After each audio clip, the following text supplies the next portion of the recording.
Hi everyone, my name is Izzy Smith and this is my final project on diseases of the cell. It is July 24th of 2024 and here's my presentation. For this presentation, I'll be focusing on a medical condition known as hemolytic anemia, more specifically a type of hemolytic anemia known as autoimmune hemolytic anemia, or AIHA. Hemolytic anemia occurs when the body is destroying or hemolyzing red blood cells, also known as RBCs, faster than they can be replaced. Autoimmune hemolytic anemia happens when the humorally mediated immune system malfunctions and RBCs are incorrectly marked with antigens, signaling to macrophages to destroy the cells. This destruction of cells has consequences, which includes anemia, either due to the decrease in hemoglobin from the loss of RBCs, or from the bone marrow being unable to keep up with synthesizing RBCs to keep up with the loss. There are 3 different types of AIHA. The first and most common type, which is around 50 to 70% of all cases, is warm AIHA or WAIHA, which is named in reference to the temperature of the autoantibodies, which can only be active at or above body temperature of 37 degrees Celsius. Conversely, cold AIHI, also known as cold agglutinin disease or CAD, is named because the autoantibodies produced act at cold temperatures below 37 degrees Celsius. Moravskaya and Kuter, 2021. The slide I have here on the screen was taken from a sample from a patient with cold AIHI. Rowlands, 2023. There is also a third less common type of AIHI known as paroxysmal cold hemoglobinuria or PCH, which is facilitated via the complement system, where red blood cells are coated in complement, called complement opsonization, and subsequently destroyed. The mechanism of action of AIHI begins with the creation of anti-erythrocyte autoantibodies, also known as AEA, which are antibodies that act in response to the body's own cells, in this case, red blood cells. Autoantibodies, like their alloantibody counterparts, bind to cells using surface antigens. Every adult red blood cell contains an I antigen. A groove lies between the light and heavy chains of an antibody, and this is where the antibody attaches to the cell using the antigen. Janeway, 2001. The initial binding of AEA does not inflict damage on the cell, but rather marks it for later destruction. In warm AIHI, the autoantibodies, the AEA, produced are mostly IgG. However, IgA and IgM can also be found. This autoantibody cell interaction leads to IgG opsonized phagocytosis, Olson et al. 2013. The IgG is identified by the Fc gamma receptors of phagocytic cells in the spleen typically, before the red blood cell is then engulfed and broken apart. This general process is known as antibody-dependent cell-mediated cytotoxicity, also known as ADCC.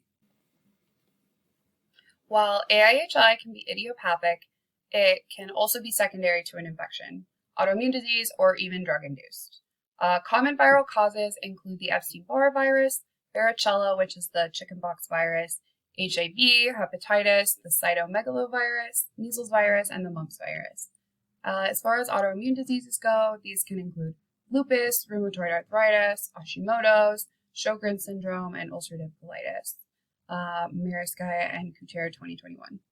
Drugs that can lead to the development of AIHA include the cephalosporin class of antibiotics, levodopa, which is a dopamine precursor, and methyldopa, which is an antihypertension medication, quinidine, which is an antiarrhythmic and antimalarial, as well as some NSAIDs.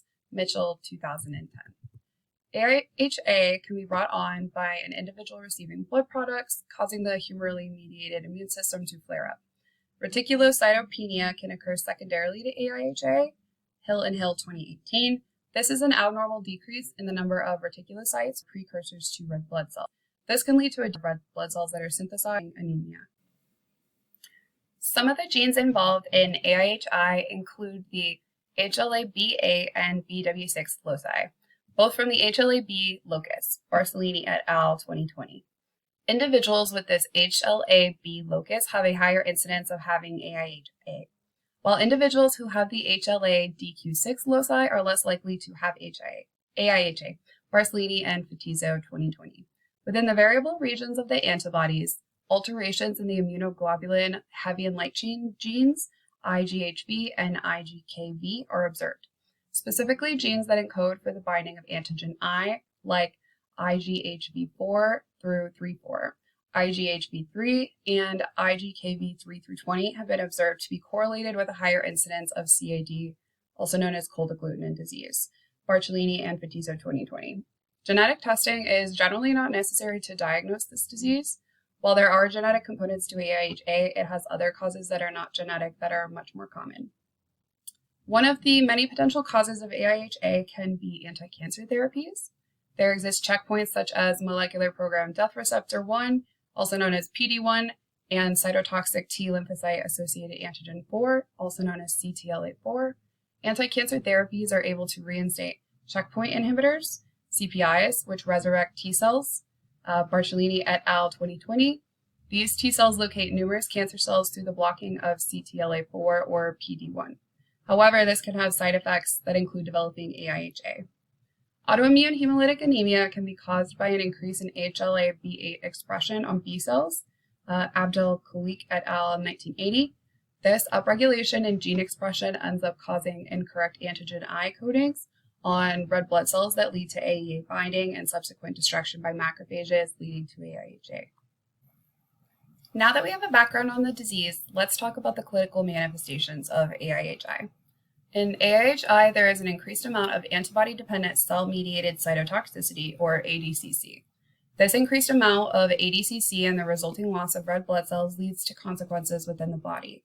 Red blood cells are full of hemoglobin, a protein that binds oxygen until it reaches the capillary bed and makes contact with carbonic acid, signaling to the molecule to unload its oxygen. The low volume of circulating red blood cells and hemoglobin causes hypoxia of tissues due to the inability to deliver sufficient oxygen. This often causes shortness of breath, fatigue, and even heart palpitations, Padernos and Shaw 2022. Other symptoms may include pallor, jaundice, muscle pain, weakness, among others. Jaundice may happen due to high levels of bilirubin, a compound produced from the catabolism of hemoglobin itself.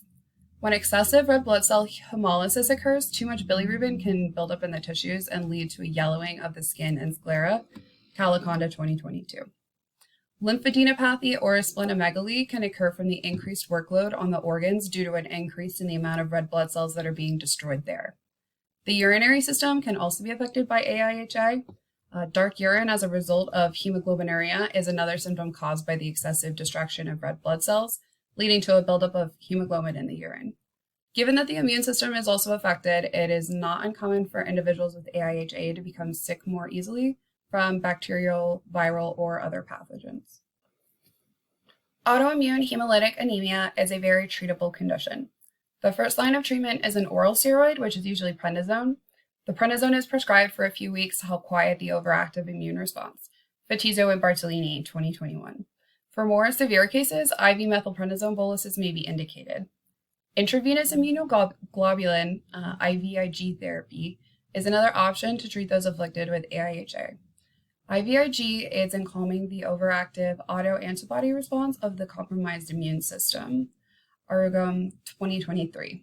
IVIG is helpful in many cases and can permanently reverse the AIHA response. Treatments are commonly prescribed to help with the erythropoiesis process, as it is an essential nutrient for the body to make new blood cells. Hill and Hill 2018.